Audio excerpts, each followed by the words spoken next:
This is Caps PA announcer Wes Johnson, and you're listening to Bork the Pod.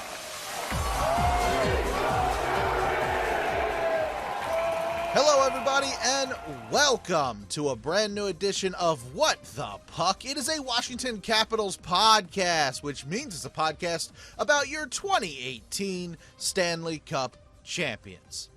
Thank you all for listening to us on Apple Podcasts, Stitcher, TuneIn, Player.fm, Overcast, Google Podcasts, Spotify, Facebook, and YouTube. Well, here we are. We have worked so hard for this. It is finally the Stanley Cup Playoffs.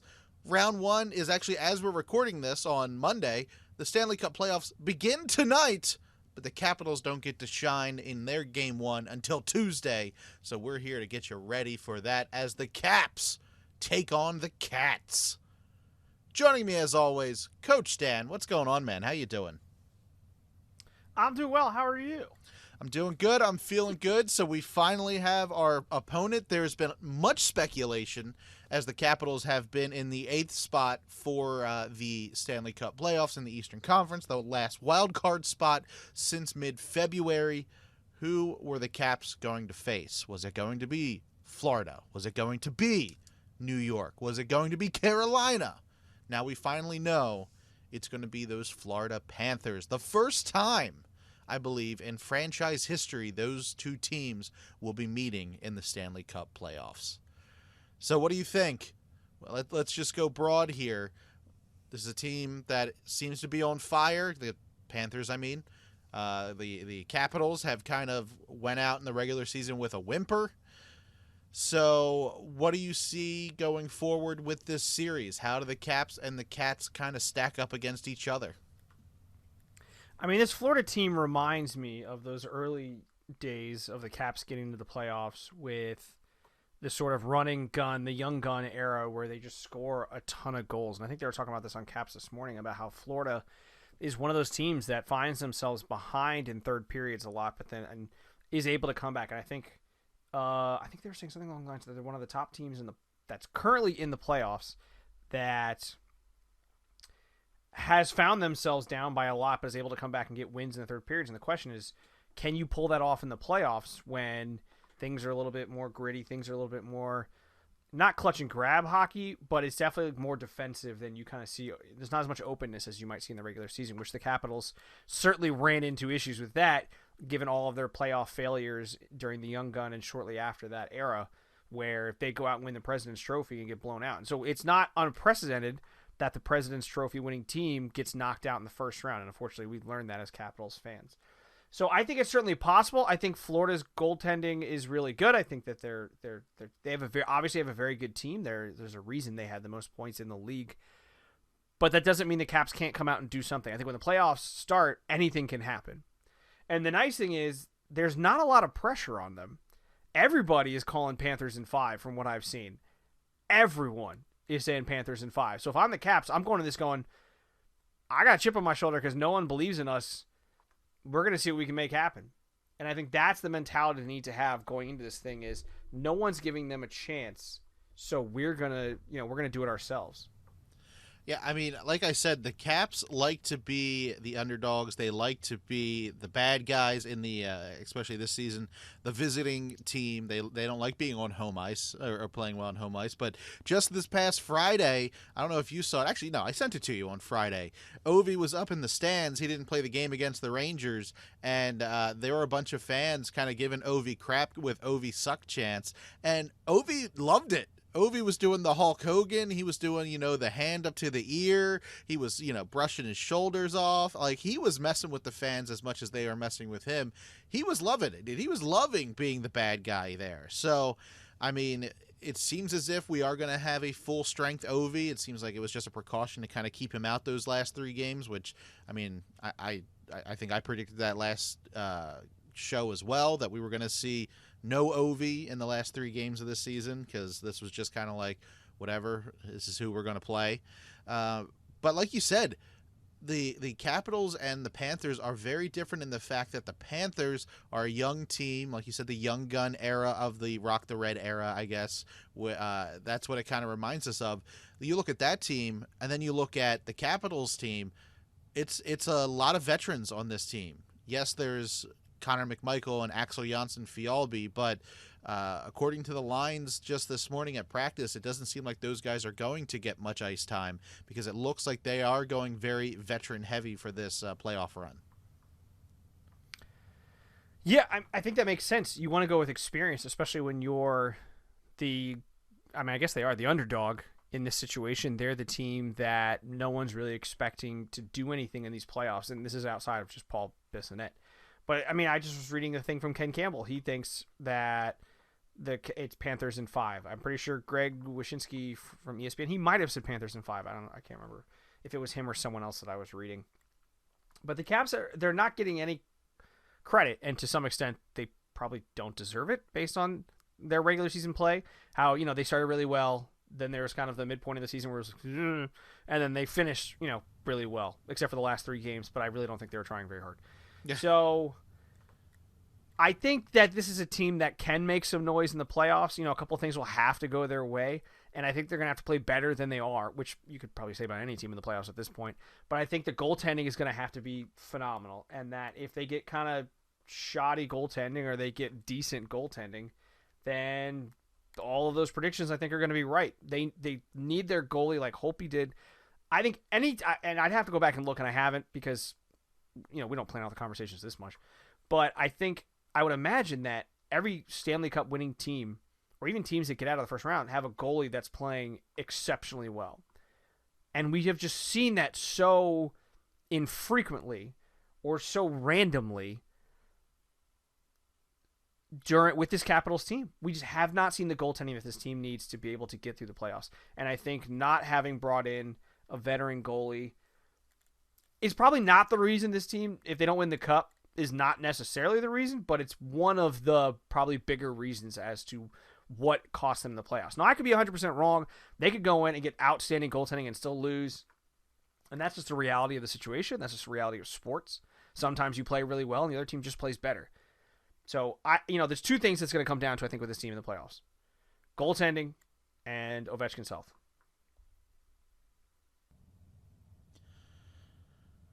Yeah, it's Ovi's health is always a concern, but I think that's why they kind of kept him out. But especially in the Stanley Cup playoffs, though, Ovi, he'll play through anything. There's very little chance of him sitting out a Stanley Cup game in the playoffs. Like the guy, he is just full on energy. But goaltending is definitely an issue. Let me ask you, I know we don't want to really look back at the regular season because now this is the Stanley Cup playoffs. It feels like a brand new season. But looking back at these last 3 games, the 2 against the Islanders and the 1 against the Rangers, were these some of Samsonov's worst games he's played this season? I mean, I know that's kind of mean, but the figure skating moves of him getting lost in the net and him, doing these spinning moves, just seems like he gets lost in what's going on and the chaos around him. I mean, goaltending, like you said, is going to definitely be an issue here, but with the performance that either of these guys had, I felt like game 1, you're kind of flipping a coin to see who was going to be the better goaltender and who's going to get that game 1. But Sammy getting 2 of the last 3, I thought he looked absolutely horrendous. I mean, I think these last 3 games are I think they did everything they could to avoid playing the Rangers. It certainly seems like they had zero interest in having that happen. Yeah. So I think when the playoffs start, that's when I think that's when the Capitals will see what they really have here. Whether it's, a good goalie, a great goalie, a decent goalie. And that isn't to say that what we see in this playoffs is what the type of goalie they're going to be. We've seen plenty of guys in the past that have come out and not necessarily had the greatest start to their career, midpoint in their career, and towards the middle or the end of their career, they really step it up. And then I'm not saying that's going to be Samsonov for Vanacek. I'm just saying historically we've seen things like that happen. This playoff is not going to be a make or break for either one of these guys' careers. But the reality of this moment of right now is that we haven't seen anything, in my opinion, that leads us to believe that either one of these guys is the guy for this team right now. That neither one of them is someone that you can go into the playoffs and go, yeah, I think we're ready. Like, do we know who's going to be the starter tomorrow night? From what I've heard, Laviolette is not saying anything until Tuesday, potentially after practice, of who. And you know why he's probably not saying anything? Because he doesn't know. Exactly. My opinion is he has no idea who it's going to be. He's going to go into practice. He's going to do whatever that people in his position do. I have no idea. And he's going to throw, it's going to maybe it's like a little dartboard. And he's going to go up there and he's going to throw it and be like, oh, Sam Sono's starting tonight. I have no idea. And I am, how like have really good players. You're like, oh, this is a good problem to have because you have to pick. It's a bad problem to have right now because they don't have two really good goalies. They have two really good goalies on paper and they have two really good goalies sometimes. But I don't think that sometimes has been good enough for anyone to feel any confidence. And I think part of that is the reason that a lot of these so-called experts or hockey writers, that's not so-called, they are hockey writers, that they're predicting the Panthers in 5. It's because you can't look at these goalies and go, yeah. And I know we harp on them every week, or I at least harp on them every week, but it's a reality. With Ovechkin being out, if he's out, theoretically, his offensive production can be spread out amongst different players, right? I almost said Verona. Mantha can step up. Kuznetsov can step up. Wilson can step up. Backstrom can step up. Hathaway can step up. You can Oshie. You have other guys that can score. You're not expecting someone to just one person to replace Ovechkin. You spread out the wealth in terms of other people contributing. But if the goalies aren't playing well, you can't exactly spread the wealth there and have other guys contributing. You only have one guy on the ice who's standing in the net. Most of the time, anyways. Sometimes you have other people in the net. But you only have one goalie, 2 technically, that's allowed to play during the game. 3 if you have injuries and there's that emergency goalie guy. Otherwise, you have to rely on what you have. And what they have is, from what we've seen, not good enough. So if the goaltending is really good, then this team really is going to have an opportunity to do something. If it's bad, or not good enough, or just okay, they're going to have to win games like 6-5 to pull this thing out. And I don't know if I see that happening. I've also got to wonder, to take a little heat off of the goaltenders, if a lot of people are talking about Panthers in 5, is it because the last 2 years the Capitals have lost in the first round in 5 games? They lost in the bubble hockey series, and then they lost, what was it, the Bruins last year? They lost to them. I just picture the little bubble thing, and then you do this thing. I've looked for them on eBay and stuff to get one for my man cave, but they're very expensive.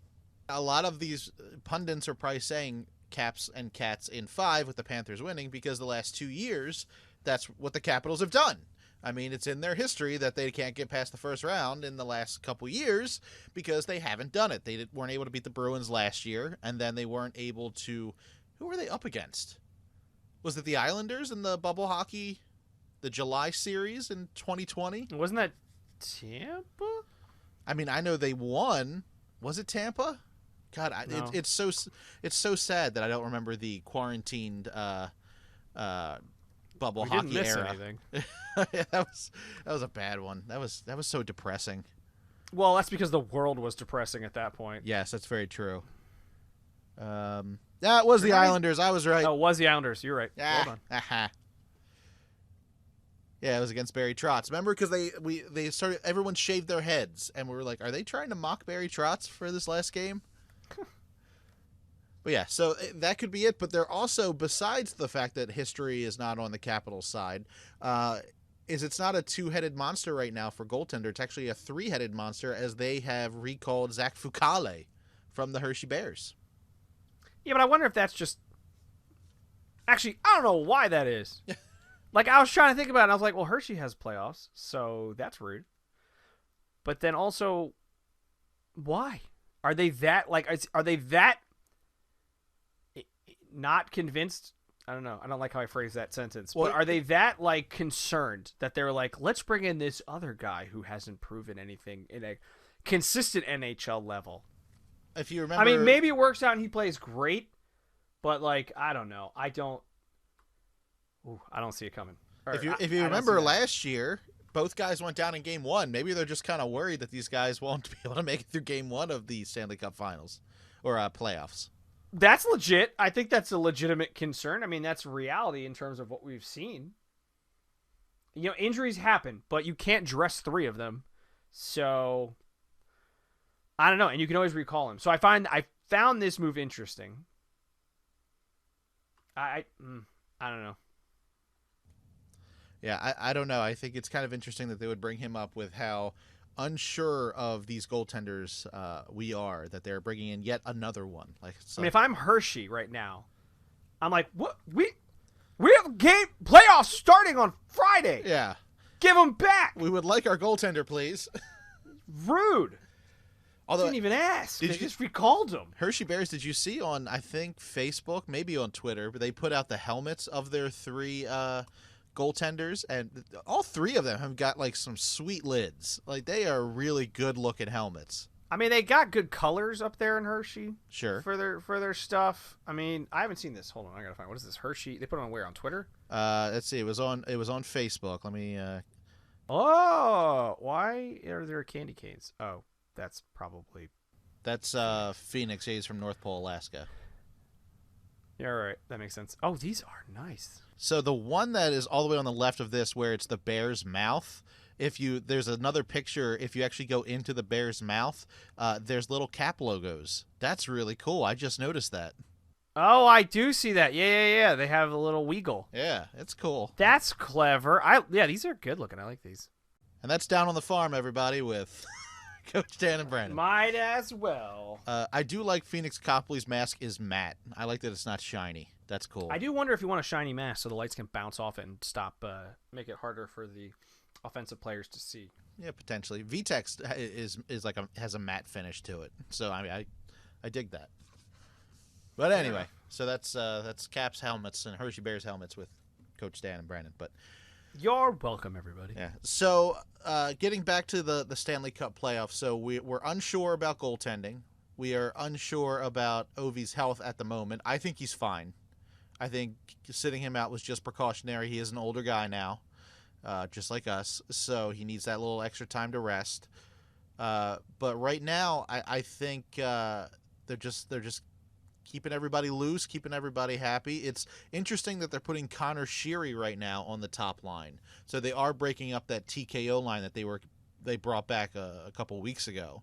Yeah, I mean, he's been playing he's had a pretty good season.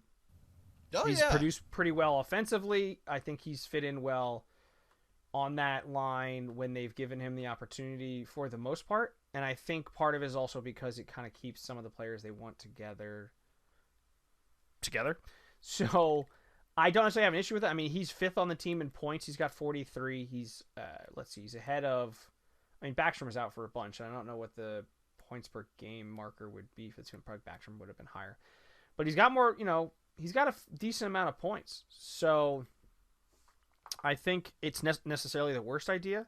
And I think, what we've seen from Laviolette is that he likes to switch up the lines if things aren't working. So if it doesn't appear to be something that's working out, we know he's going to try something different. He's not just going to keep trying to force.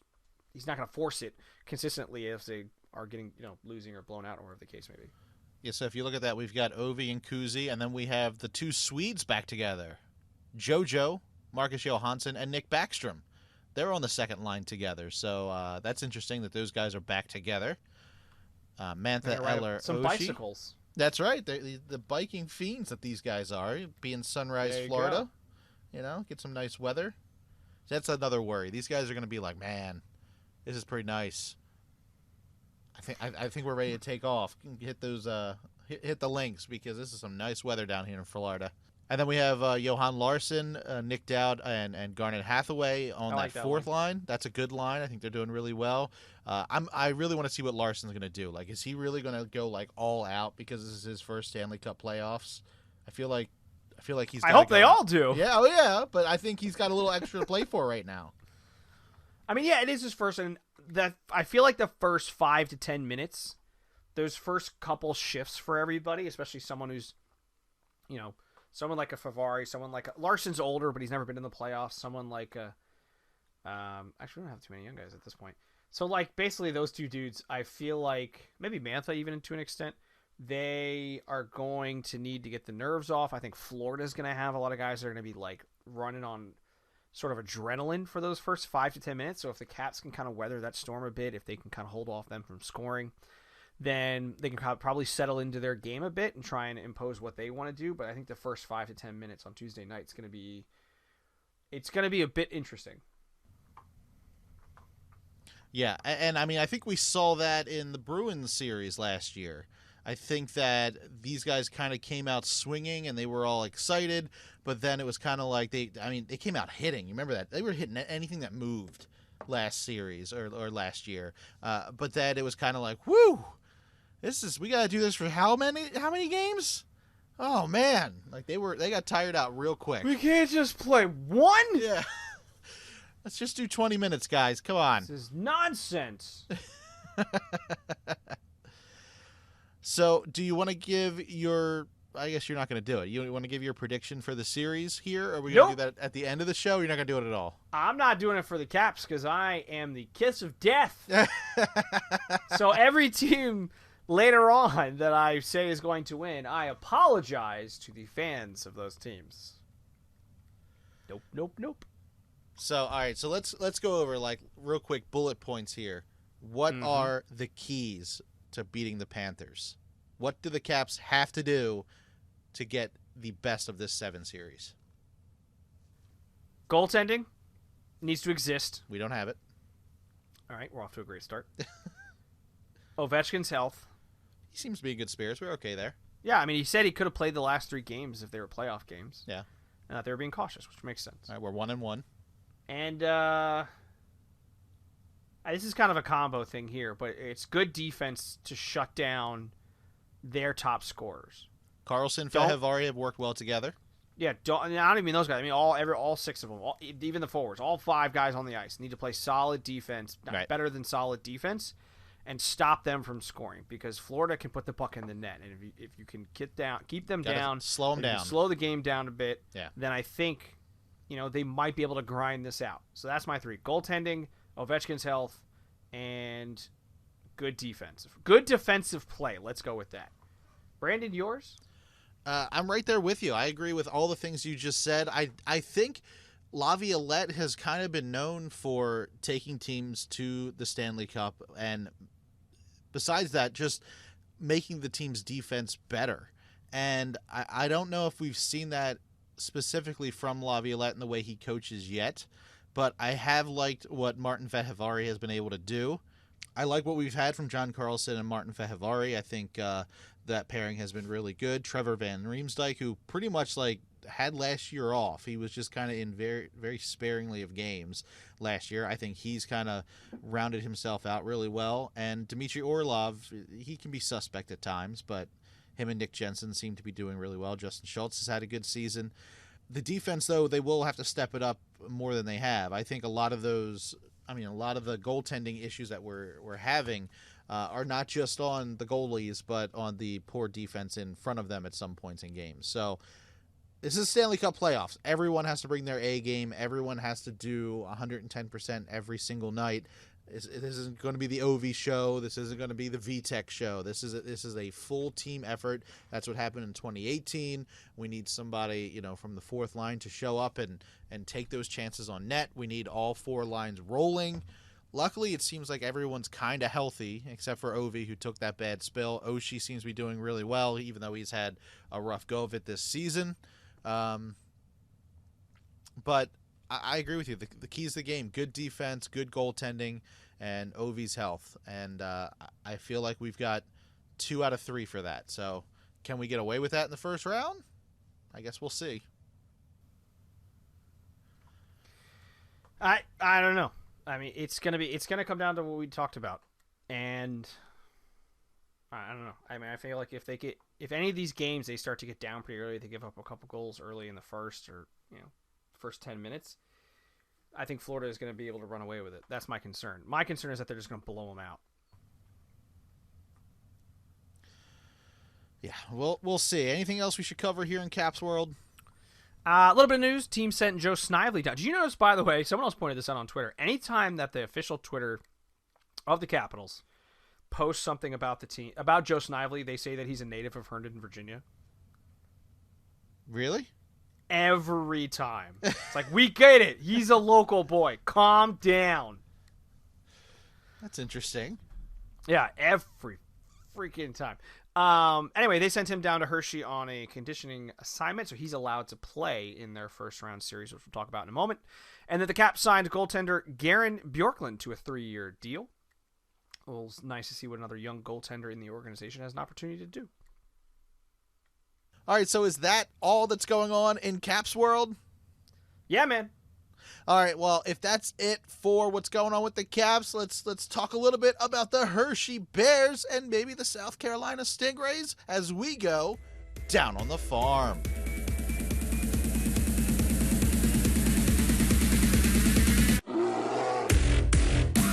All right, everybody, here we go. We're going down on the farm. We are talking Hershey Bears and South Carolina Stingrays. Coach Dan, what's going on down on the farm? Well, let's start in Hershey, where the Bears will open their playoff run with the best-of-3 series starting on Friday in Wilkes-Barre before hosting those same Baby Pens at the Giant Center on Sunday. If necessary, Game 3 will be on Monday in Wilkes-Barre-Scranton. After a 17-year career, Hershey Bears legend and former Team USA player Chris Bork announced his retirement. Congrats to him on a great career. I have a picture... Well, my wife does somewhere of her and my sister. Took a picture with Chris Bork. They also got Brooks Like and I think Eric Fair after a Caps practice many, many years ago. I was going to say that sounded like a Caps convention type of pick with those players. No, that was Bork was early in his career. I thought he was going to make the team. You know, for whatever reason, didn't work out. I liked him. I thought he could have made a nice impact on the Caps, but sometimes things just don't happen. Let's see. Let's go down in South Carolina where the Stingrays named Brendan Kotick as the team's next head coach, removing his interim title. So congratulations to him. He certainly has a lot of work to do. Yeah, last place. That'll get Not you. Good. Yeah. That's what's going on down on the farm. All right. Well, hey, go Bears as they start their Calder Cup playoffs. And congrats to the new Stingrays coach. Hopefully you can right the ship. All right, so that's it for what's going on down on the farm. Now let's go around the NHL.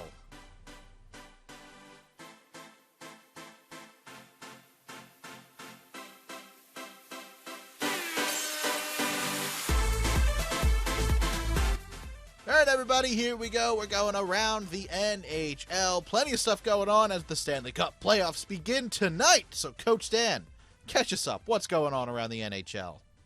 Let's start in Detroit, where the Red Wings announced on Saturday that the contracts for head coach Jeff Blashill and assistant coaches Doug Huda and Jeff Salashko will not be renewed, so they will be on the lookout for a new head coach. The NHL Players Association announced on Friday that the executive board had voted in favor of forming a search committee to lead the NHLPA's search for a successor to executive director Donald Fair. So he's out. Colorado's Logan O'Connor, which to me sounds like a name out of Highlander. Remember we had to edit that Highlander clip for editing class in college? No. Okay, well, I had to do it. It took like 40 hours or something. It took for freaking ever. Anyways, that dude's name sounds like it would be in Highlander. Anyways, he got fined. I was going to say Saved by the Bell. That seems like more like a Logan high school O'Connor. Name. Yeah. I don't know. If I could do like a Scottish Irish accent, I would have tried to do it, but let's not go there. Anyways, Highlander here got fined $1,812.50 for cross-checking Minnesota's Dmitry Kulikov. And in that same game, Colorado's Curtis McDermott, which also I feel like could fit into Highlander. It's weird how this is working out. He kneed Minnesota's Marcus Foligno, and now he's been fined $2,187.50. That's the news from the past week in the NHL. Now let's get into some first-round playoff predictions. Brandon, you want to start in the East or the West? Let's start West. We're going West. Brandon, Colorado versus Nashville. You go first. All right, let me find this Colorado versus Smashville. I have Colorado in 6. I'm going. Forsberg's been doing pretty decent. Colorado in 5. Okay. All right. Minnesota, St. Louis. I'm going St. Louis in 7. I'm going to shock the world. Not really. I'm going to go Minnesota in 7. Minnesota, don't you know? Sure. Calgary versus Dallas. I'm going Calgary in 5. This is Calgary in 5. I'm gonna go Calgary in 4. Oh, no faith in the Holt Beast, huh? I guess not.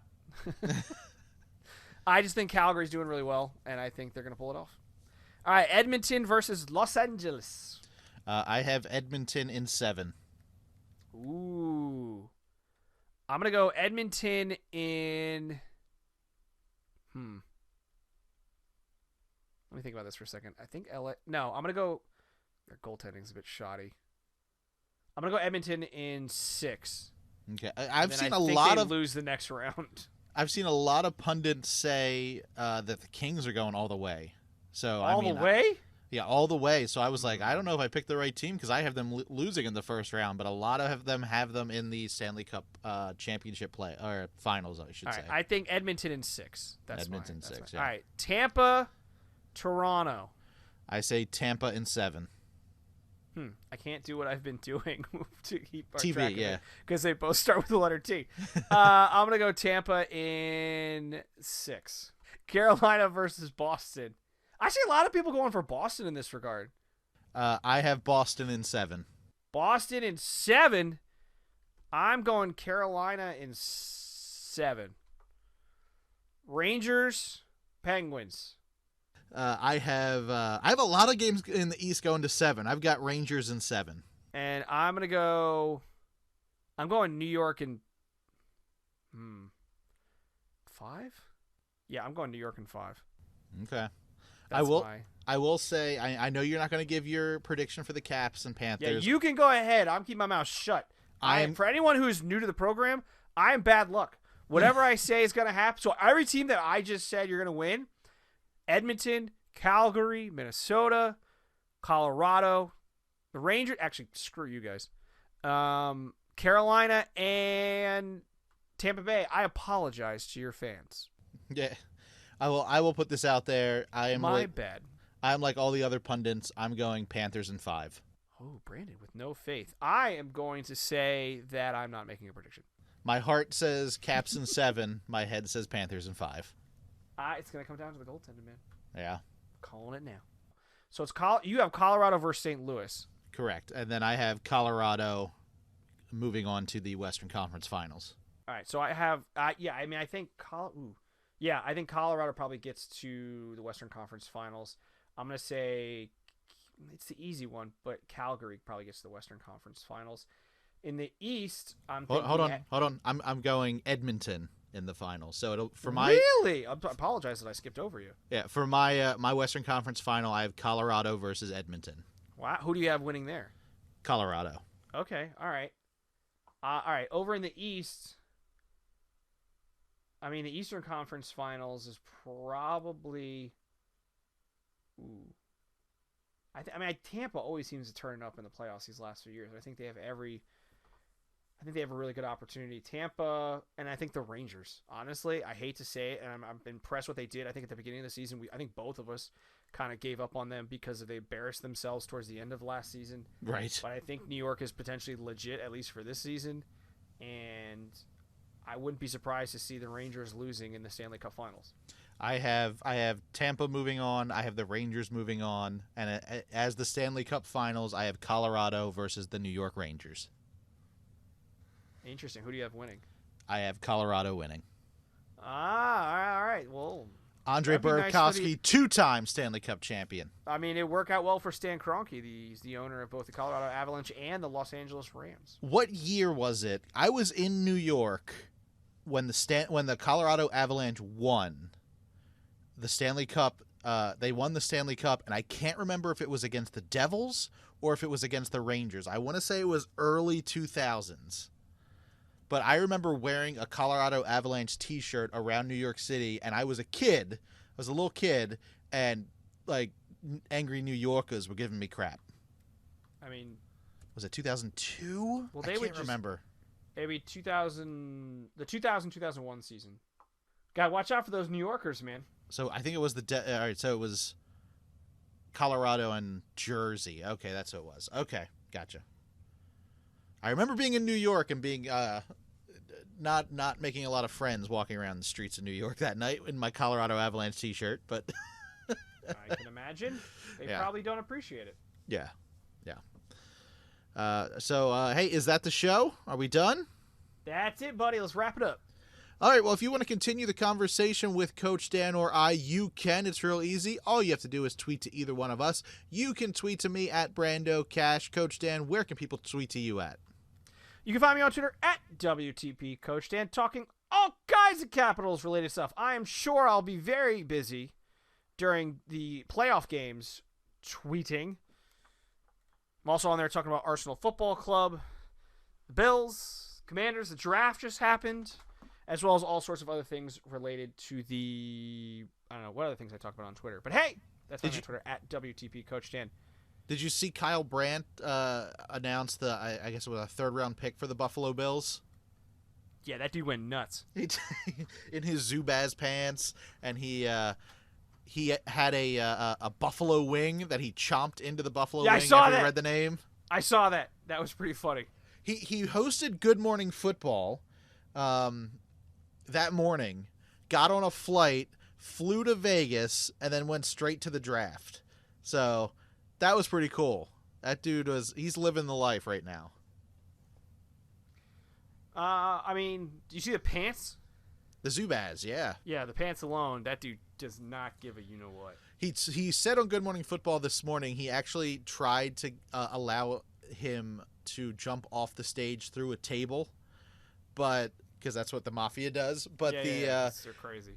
Yeah, but apparently there was a lot of health insurance logistics they couldn't get cleared. No kidding. Yeah, and they're like, and anywhere around the stage was like an 8-foot drop. So he's like, we're not doing that. Yeah, so that's why he did the buffalo wing thing. And I love his. The only thing that'll beat Josh Allen is the flip of a coin. I'm like, ooh, it's true. That was nice. It's true. That man is very talented. Yes, he is. He's no Lamar, but he's very talented. You're right. He is no Lamar. He's better. All right, is that it? Yeah. You So, happy? yeah. Are you happy with the draft for the Bills and the Commanders? Am I ever happy with anything related to the Commanders? That's true. I'm sure they'll screw something up. I like that the Bills got a running back. I think they really needed that. I liked their pick, getting another corner. It's not that Tre'Davious got hurt last season, missed a nice chunk of time, and I don't think he's necessarily injury prone, but I think it's good to always have a really good defense, and they already have a really good defense. So I like the picks with the Bills. I didn't really see what the Commanders did so much. I think I liked a couple of the moves they made. They got another wide receiver to give Wentz someone to actually throw the ball to that's not named Terry McLaurin. So we'll see what happens. I mean, the draft can always look nice and ends up being a bunch of garbage. As long as it's Carson Wentz throwing the ball, you're always going to have some issues. We'll see what happens. We drafted some dude in the 5th round, Howell or something. I don't know. We'll see how it goes. But, that's finding me on Twitter at WTP Coach Dan. But, hey, if you've enjoyed the show, go ahead and check us out on Facebook at facebook.com/whatthepuckpod. It's where we post when new shows are coming out, as well as other things related to the Washington Capitals, the Hershey Bears, South Carolina Stingrays, occasionally the Hershey Cubs. Need to go get me a t-shirt of theirs. And other things that Brandon thinks are funny. He'll throw them on there if they're related to the wide world of hockey. But that's facebook.com/whatthepuckpod. Brandon, you were asking me about the Commanders and the Bills and their draft. If someone wanted to get your opinion in terms of how the Ravens draft went, is there a podcast they can listen to? That's right. The second I get done talking to Coach Dan, I will talk to my buddy Josh for exactly 40 minutes. Thank you, Zoom. About the NFL draft and how the Baltimore Ravens got the elusive A++ by a lot of pundits here for the way that they drafted this year. We will be talking all about the NFL draft and all things Ravens on my podcast called The Call. You can listen to us wherever you listen to this podcast. Now, this podcast we do for free, and you listen, stream, and download for free on Apple Podcasts, Stitcher, TuneIn, Player.fm, Overcast, Google Podcasts, Spotify, Facebook, and YouTube. All we ask in return is for you to please spread the word about the show. Write us an Apple Podcast review, rate us on Spotify, and then let people know on Facebook and Twitter and Tumblr and Pinterest and Instagram and Reddit and Snapchat and Twitch and TikTok, anywhere you're social on the web or with your phone. Say, I'm a Washington Capitals fan. I listen to What the Puck, and you should too. So let's talk about the first 4 games of this series. On Tuesday, May 3rd, it's going to be in Florida. The Caps will be up against the Panthers. Game 1, that game is at 7:30. You can watch it locally on NBC Sports Washington or nationally on ESPN2. Then on Thursday, May 5th, Revenge of the 5th, the Caps stay in Florida. That game is at 7:30. You can watch it nationally on TBS or locally here on NBC Sports Washington. Then a Saturday midday game, May 7th, Caps bring it home to D.C. You can watch that on ESPN and NBC Sports Washington. Is that the same time as the Kentucky Derby? Are they going head-to-head with the Derby? I feel like maybe the Derby's at like 3 or 4 o'clock, but that's Derby Day, so lots of stuff to watch on TV that day. And then on Monday, May 9th, the Capitals stay in D.C. That game's at 7 o'clock. You can watch that on TBS or locally here on NBC Sports Washington. So that is pretty much it for the show this week. Coach, what are we talking about next week? We're talking about the Washington Capitals. We're talking about the Washington Capitals. Is it going to be like, I can't believe that ended in 4 games? Or is it going to be like, is it ending tomorrow? Or is it going to be like, man, I can't believe they killed them in 4 games. Way to go, boys.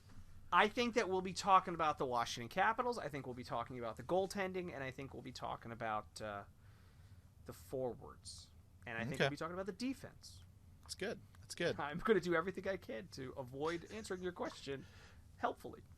You sound like me whenever I always joke about people that like go to car shows and like they just park in a parking lot and then open up their hoods. I always want to go with my car that is not modified in any way and be like, yeah, you know, it's got like 4 wheels and glass. It has glass here and it gets me from A to B. Yeah, it runs on gasoline. Guess you can't say that about any car, you know. Some of them are electric nowadays, but anyway, that's I've always wanted to do that. All right, so that's it for the show this week. Everybody, say it loud, say it proud. Let's go, Caps!